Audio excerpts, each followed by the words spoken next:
তুমি কান্দিতে কান্দিতে জগৎ ছাড়িয়া যাবে কান্দিতে কান্দিতে। জগতে আইলে তুমি কান্দিতে কান্দিতে জগৎ ছাড়িয়া যাবে কান্দিতে কান্দিতে। দুনিয়াতে এলে তুমি হইয়া শোনকার, দুনিয়াতে এলে তুমি হইয়া শোনকার, দুনিয়া ছাড়িয়া যাবে হইয়া শোনকার। দুনিয়াতে এলে তুমি কান্দিতে কান্দিতে দুনিয়া ছাড়িয়া যাবে কান্দিতে কান্দিতে। দুনিয়াতে এলে তুমি হইয়া শোনকার, দুনিয়া ছাড়িয়া যাবে হইয়া শোনকার। আজ তুমি হাতে ঘোড়ায়, আজ তুমি গাড়ি ঘোড়ায় হইয়া সওয়ার, মরিলে সবার হবে জানাজা তোমার।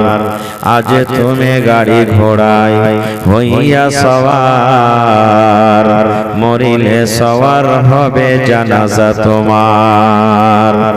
ওপারে তোমার মালিক উড়াবে বাহার, ওয়ারে সে তোমার মালিক উড়াবে বাহার। কত আযাবেতে বন্ধু থাকবে গ্রেফতার। নারে তাকবীর। আজকে জলসার যোগ্যতময় শ্রদ্ধেয় সভাপতি সাহেব, উপস্থিত উলামায়ে কেরাম, সামনে বসে থাকা ইসলাম দরদি দিন দরদি ভাই ও বাবাজিরা, পর্দানাসীন মায়েরা এবং খালারা, সমস্ত তারিফ ও গুণগান সেই মহান আল্লাহ তাবারক ওয়া তাআলার জন্য, যে মহান আল্লাহ তাবারক ওয়া তাআলা আজকে আমাদেরকে এই তারনাবাড়ির মাদ্রাসার এই জালসার পিন্ডালের তলাতে একত্রিত হয়ে বসে কিছু বলার ও শোনার তৌফিক দিয়েছেন। তাই আমরা সে আল্লাহ তাবারক ওয়া তাআলার প্রশংসা করি। সকলেই পড়েন আলহামদুলিল্লাহ। একটু জোর করে আওয়াজ দিয়ে পড়েন ভাই, আলহামদুলিল্লাহ। তারপর আমাদের শেষ নবী হযরত মুহাম্মদুর রাসূলুল্লাহ সাল্লাল্লাহু আলাইহি ওয়াসাল্লামের পর অগণন দরুদ শরীফ শান্তির ধারা বর্ষিত হোক, আমিন। আল্লাহুম্মা সাল্লি আলাইহি আল্লাহুম্মা বারিক আলাইহি। ভাই মুসলমান, আজকে আমি আপনাদের সামনে খুতবার পরে একটা সূরা তেলাওয়াত করেছি। সামনে থেকে বলেন তো ভাই, সেই সূরাটার নাম কি? যে সূরাটা খুতবার পর আমি আপনাদের সামনে পড়লাম, সেই সূরাটার নাম কি বলেন তো আপনারা? এর মানে ভালোভাবে আপনারা বসে তো আছেন কিন্তু পড়ার দিকে ধ্যান দেননি। ভাই মুসলমান, আজকে আপনারা জালসা শুনতে এসেছেন। জালসা শোনার পর আল্লাহ তাআলা যতটুকু শক্তি দান করবেন মানতে এসেছেন। এই উদ্দেশ্যে যদি এসে থাকেন, আল্লাহ তাবারক ওয়া তাআলার ফেরেশতারা সকলের প্রতি দয়া করছেন, রহমতের পর্দা ঢেকে আছেন আর দোয়া করছেন, হে আল্লাহ, যত লোক জালসা শুনতে এসেছে, আল্লাহ এরকে গুনাহ খাতাকে maaf করো, আল্লাহ এরকে পরে তুমি রহম করো, আল্লাহ তুমি এরকে রোজি রোজগারে আল্লাহ তুমি বরকত দাও। আর যদি যাচ্ছে জালসা শুনতে দেখবো মৌলবীর কাছে যদি একটু আওয়াজ শুনে ভালো লাগে তো ঠিক আছে, না তো ঘুরবো ফিরবো, জিলাপি খুরমা আর চা খাবো, খেয়ে চলে আসবো। এরকম দিনে মজলিসে এসে নেকি পাওয়া যাবে ভাই? জোরে বলেন, নেকি পাওয়া যাবে? নেকি পাওয়া যাবে না। একটা গল্প শোনাচ্ছি আপনাদের সামনে, একটা গল্প, ছোট গল্প, হাদিস কোরআনের কথা নয়। তারনাবাড়িতে জালসা ধরে, এই ধরনের এক জালসা লেগেছিল। আগেকার মানুষ জালসা শুনতে যেতেন, জোহরের পর আসরের নামাজ পড়ে বাড়ি গেলেন, গোটা রাত বসে বসে জালসা, ভোর বেলাতে বাড়ি যেতেন। আর এখন আল্লাহ তাবারক ওয়া তাআলা মানুষকে আসা যাওয়ার সুবিধা এত দিয়েছেন যে 9টা হলো বাড়ি থেকে বের হলো, 12টা হলো, 1টা হলো বাড়িতে। माइक कहाँ, ये कैमरा कहाँ है? वहाँ लेके गया है। তো ভাই আমার দাদু পোতা একটা ঘটনা আপনাদের সামনে শোনাচ্ছি ছোট্ট করে। দাদু ঠান্ডার মৌসুম, ঠান্ডার দিন জালসা শুনতে যাবেন, ঘাড়ের উপর একটা চাদর নিয়েছে, গাড় কাপড় যাকে আমরা বলি। জালসা শুনতে পারবে, বাড়িতে 10 বছরের একটা পোতা ছিল। বলছে হ্যাঁ দাদু তুই কোনটা যাবি? বলছে আরে জালসা হচ্ছে, জালসা শুনতে যাব। ছোট ছেলে তো, ওই যে দাদু আমাকে নিয়ে যাবি না? আমিও যাব জালসা শুনতে। দাদা বলছেন যে না তুই ছোট চাংড়া, রাত জাগবে, শরীর খারাপ হবে, পরের দিন তুই পড়িতে যেতে পারবি না, তুই যাইস না জালসা শুনতে। কিন্তু ছোট ছেলেকে মানবে ভাই, জিদ করবে যাওয়ার লেগে, তো জিদ করতে লাগলো না দাদু আমিও যাবো জালসা শুনতে। এবার কি করবে, দাদু মজবুর হয়ে গেল, বলছে ঠিক আছে চল। জালসা শুনতে চলে গেলেন ভাই। গোটা রাত জালসা শুনলেন, মৌলানা ওয়াজ করলেন। দেখেন ভাই, একটা মহিলাকে যেমন পর্দা করে থাকতে হবে, একটা পুরুষের জন্য হলো পর্দা। এই আপনার নাভি থেকে নিয়ে হাঁটু পর্যন্ত একটা পুরুষকে ঢেকে থাকতে হবে, এটা হলো একটা পুরুষের জন্য পর্দা। উলঙ্গ হয়ে থাকতে হবে না, ল্যাংটা হয়ে থাকতে হবে না। পানিও যদি পার করেন, পানিতে কাজ করেন, তো কাপড় চোপড় পিন্দা আপনাকে থাকতে হবে। ওয়াজ করেছে ভোরবেলাতে দাদু পোতা জালসা শুনে বাড়ির থেকে রওনা। সামনে কিন্তু ভাই একটা লোক দিয়েছে, খাট পার হইতে হবে, মোটামুটি ধরেন যে এই এক কাঁচা পর্যন্ত পানি পার হইতে হবে। এবার দাদুর কাছে কিন্তু লুঙ্গি আছে একটা, আর চাদর, চাদর তো ভিজাবে না, গামছা টামছা কিচ্ছু নেই, আলাদা কোনো কাপড় নেই। এই পোতা মনে মনে বলছে যে হ্যাঁ মৌলানা ওয়াজ করেছে যে কাপড় চোপড় পিন্দে থাকতে হবে, ঢেকে থাকতে হবে, পানতে পার হইতে গেল ল্যাংটা হইতে হবে না। তো দাদু কেমন করে পার হবে, দাদু পার হবে, তখন আমি পরে পার হবো। দাদু নেমেছে ভাই ঘাটে, যেমন যেমন দাদু পার করছে নদী, তেমন তেমন পানি উপরে উঠছে, তেমন তেমন দাদুর লুঙ্গি উপরে উঠছে। আমরা পানি পার করবো তো যেমন যেমন পানি উপরে উঠবে, তেমন তেমন কাপড়টাকে আমরা একটু উপর থেকে সেমটে নিই। তো দাদু এর মতো যেমন যেমন পানি উপরে উঠছে, দাদুর কাপড়ে উঠছে। এই করতে করতে ভাই আজকে গোটাই পানি ফাটিয়ে দাদু পার হয়ে গেল। গোটাই পানিকে ফাটিয়ে দিলে পার হয়ে যাওয়ার পর পিছন দিকে ঘুরে দেখছে তো পোতা কিন্তু খাড়ো হয়ে আছে উপরে। বলছে কি ব্যাপার রে, তুই বাড়ি যাবি না নাকি? বলছে যাবো। তো চাবি টাই না, ওখানে কেন দাঁড় হয়ে আছিস? কিছু বলবেন ना? ये पर्दा वाले, ए सुनिए जल्दी आप सेट कीजिए, ए पर्दा वाले भाई जल्दी आप सेट कीजिए। তো বলছে যে তুই ওখানে দাঁড় হয়ে আছিস আই। বলছে হ্যাঁ হ্যাঁ দাদু তুই যে একটু কাম গড়বড় করে দিলি হে। বলছে কি বে? ওই যে মৌলানা যে ওয়াজ করেছে যে পানি ফাটাতে হবে না, তুই যে গোটে পানি ফাটিয়ে দিলি হে, তুই লুঙ্গি টুঙ্গি ভিজালি না, গোটে পানিকে ফাটিয়ে তুই চলে গেলি। কেদার সালা হারামে কাহেগা, ছোট চাংড়া একদিন জালসা শুনে জালসাকে পকেটে ভরে নিয়েছে। যে আরে বাবা কত ইমানদার। দাদু তখন বলছে আই, বলছে না আমি এটা কাজ করতে পারবো না। দাদু ভাই আবার ঘাট পার হলো, ওর হাত খানটাকে ধরে টানতে টানতে টানতে টানতে টানতে জালসার পিন্ডারে নিয়ে এসে বলছে কোন জায়গায় বসছিলি? বলছে খুঁটির পাঞ্জরে। শালা হারামি লুঙ্গি খুলে ঝাড় ঝাড় এখানে। 25 বছর থেকে জালসা শুনছি, জীবনে কোনোদিন একটা ব্যান্ডে নিয়ে যায়নি। আর একদিন ছোট চাংড়া জালসা শুনতে এসে বাপরে এক কুটলি ওয়াজ ব্যান্ডে চলে গেছে। খুল এখানে লুঙ্গি খুলে ঝেড়ে ঝেড়ে ভাই যা শুনেছিল। আবার দাদু পোতা তখন একসাথে পানি ফটিয়ে পার হয়ে চলে গেল। বলেন এরকম জালসা শুনে কাজ হবে? জোরে বলেন কাজ হবে ভাই? জালসা শুনতে এসেছেন সকালবেলা, তার বাপরে তারনা বাড়ি জালসা রে, ফাটিয়ে জালসা করেছে। কি করেছে একটা মনে নেই না। একটাই হাদিস আপনি মুখস্থ করে যান, একটাই হাদিস আপনি মনে করে যান, আর ওর প্রতি আপনি আমল করার চেষ্টা করেন। ইনশাআল্লাহ জালসা কামিয়াব, আপনার জীবন ধন্য হয়ে যাবে ইনশাআল্লাহ। জোরে পড়েন ইনশাআল্লাহ। ভাই আমার আজকে আপনাদের সামনে আমি একটা সূরা তেলাওয়াত করেছি, সূরাতুল আসর। সূরাতুল আসর কোরআন মাজিদের একটা ছোট সূরা, একবারে ছোট সূরা, মাত্র 3 ঘন্টা আয়াত, মাত্র 3 ঘন্টা আয়াত। এই সূরাটা আমরা পাড়ায় মানুষ জানি। ওয়াল আসর ইন্নাল ইনসানা লাফি খুসর ইল্লাল্লাযীনা আমানু ওয়া আমিলুস সালিহাত ওয়া তাওয়াসাউ বিল হাক্কি ওয়া তাওয়াসাউ বিস সবর। মুখস্থ আছে না নাই? জোরে বলে মুখস্থি আছে না নেই? পারে মানুষের সূরাটা মুখস্থি আছে, কত মায়ের মুখস্থি আছে, বোনের মুখস্থি আছে, খালার কে মুখস্থি আছে, কিন্তু জানে না যে সূরাটার মানা কি, সূরাটার অর্থ কি, আল্লাহ তাআলা এই সূরাটাতে কি বলছেন, কিছু জানে না। ভাই আমার, তাহলে আমার টাইম খুব শর্ট, 2-4-5টা কথা আপনাদের সামনে রাখবো। আল্লাহ যেন আমাকে ভালোভাবে বলার, আপনাদেরকে শোনার এবং আমল করার জন্য তৌফিক দেন। আল্লাহুম্মা আমিন। ভাই আমার, এই সূরাটার ফজিলত হলো এত, এই সূরাটাতে আল্লাহ তাবারাক ওয়া তাআলা এই সূরাতুল আসরে এত ফজিলত দান করেছেন। আল্লাহুস সামাদ, আল্লাহ তাবারাক ওয়া তাআলা যদি গোটা কোরআন নাজিল না করে শুধু যদি মানুষকে এই সূরাটাই দান করতেন, তাহলে মানুষের হেদায়েতের জন্য যথেষ্ট কাফি ছিল। আল্লাহ তাবারাক ওয়া তাআলা সব কিছু এই সূরাটার মধ্যে দিয়ে দিয়েছেন। কি দিয়েছেন? আল্লাহ তাআলা নিজে বলছেন, ওয়াল আসর, এই শব্দের মানে হলো আল্লাহ রাব্বুল আলামিন কসম খেয়েছেন, কসম খেয়ে বলছেন। কে কসম খেয়েছেন? আল্লাহ কসম খেয়েছেন। ওয়াল আসর, জামানার কসম, একটা মানা হয়ে গেল।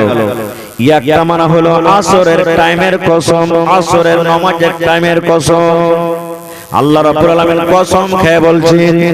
কোরআন মাজিদে যারা পড়ছেন জানেন, দেখবেন মাঝে মাঝে আল্লাহ রাব্বুল আলামিন বিভিন্ন জায়গাতে বিভিন্ন রকম কসম খেয়েছেন। আল্লাহ তাবারাক ওয়া তাআলা একটা কোরআনের সূরা দিয়েছেন, সেই সূরাটার নাম হলো 3, সূরাতুত 3, যেটা আমাদের মুখস্থ রয়েছে। আল্লাহ এই সূরাতে কসম খেয়ে বলছেন, ওয়া 3 ফলের কসম, 3 একটা ফলের নাম, ওয়া যাইতুন, যাইতুন একটা ফলের নাম, যাইতুন ফলের কসম আল্লাহ খেয়েছেন। ওয়া তুরে সিনিন, আর আল্লাহ রাব্বুল আমিন তুরে সিন পাহাড়ের কসম খেয়ে বলছেন। ওয়া হাযাল বালাদিল আমিন, এবং আল্লাহ রাব্বুল আমিন মক্কা শহরের কসম খেয়ে বলছেন। তাহলে এই সূরাটাতে আল্লাহ রাব্বুল আমিন 4খানা কসম খেলেন। এক জায়গাতে কসম খেলেন ওয়া 3, 2 নম্বর কসম খেলেন ওয়া যাইতুন, 3 নম্বর কসম খেলেন ওয়া তুরে সিনিন, 4 নম্বর কসম খেলেন ওয়া হাযাল বালাদিল আমিন। 4খানা কসম খেলেন আল্লাহ তাবারাক ওয়া তাআলা। এরকম ভাবে কোরআনে যেখানে সেখানে আল্লাহ তাআলা কসম খেয়েছেন।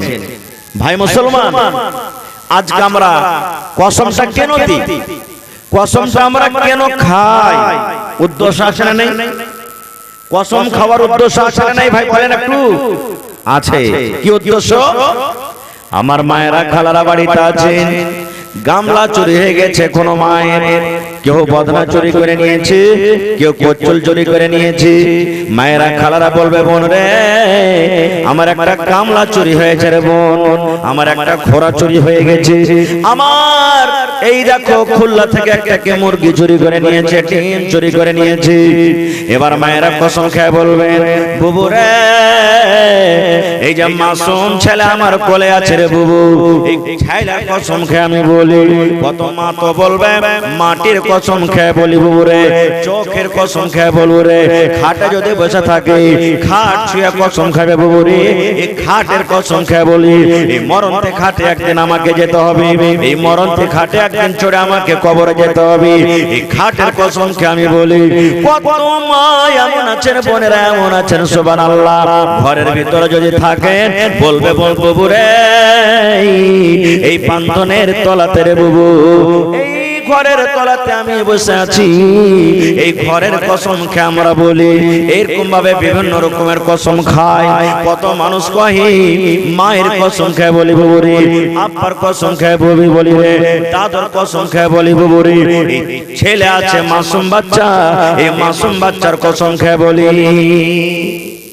গ্রামে গ্রামে লড়াই ঝগড়া, গ্রামে গ্রামে বিচার বসেছে, গাওয়া সাক্ষী কিছু নেই। মন্ডলজি কি বলবেন, গ্রামের যারা জিম্মেদার কি বলবেন? শরীয়ত বলছে যে ঠিক আছে তুই এই কাজটা করিস নি তো কসম খেয়ে তুই চলে যা, পার হয়ে যা, তুই কসম খেয়ে তোর দাগটাকে মিটিয়ে দে। কসম কিসের খেতে হবে?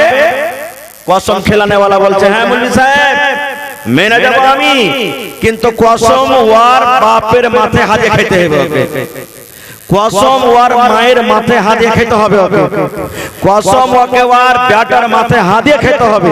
যদি খেতে পারে তো মানবো না তো মানবো না। এরকম বলি না, বলি না? জোরে বলেন বলি না ভাই, ওরে সুবহানাল্লাহ। ভাই রে, আপনার যতই বড় কিমতি জিনিস হারিয়ে যায়, কিন্তু শরীয়ত থেকে বড় হতে পারে, বড় হতে পারে ভাই। আল্লাহ রাসূলের থেকে বড় হতে পারে, দিন থেকে বড় হতে পারে, কখনো বড় হতে পারে না। এই জন্য কসম যখন খেতে হবে, কার কসম খেতে হবে? একটু মুখ খুলে বলেন, কার কসম খেতে হবে? আল্লাহর কসম খেতে হবে। মায়ের কসম খাওয়া চলবে, বাবার কসম খাওয়া চলবে, দাদার কসম খাওয়া চলবে, বেটার কসম খাওয়া চলবে, মাটির কসম খাওয়া চলবে? চলবে না। কোন জিনিসের কসম খাওয়া চলবে না। এবার যদি বলে মাওলানা কেউ যদি খেয়ে লাইতে কি হবে? এটা আমার কথা নয় রে বন্ধু। যোগ্য ওলামায়ে কেরাম স্টেজে বসে আছেন। আল্লাহর নবী বলেছেন, মান হালাফা বিগাইরিল্লাহি ফাকাদ আশরাক।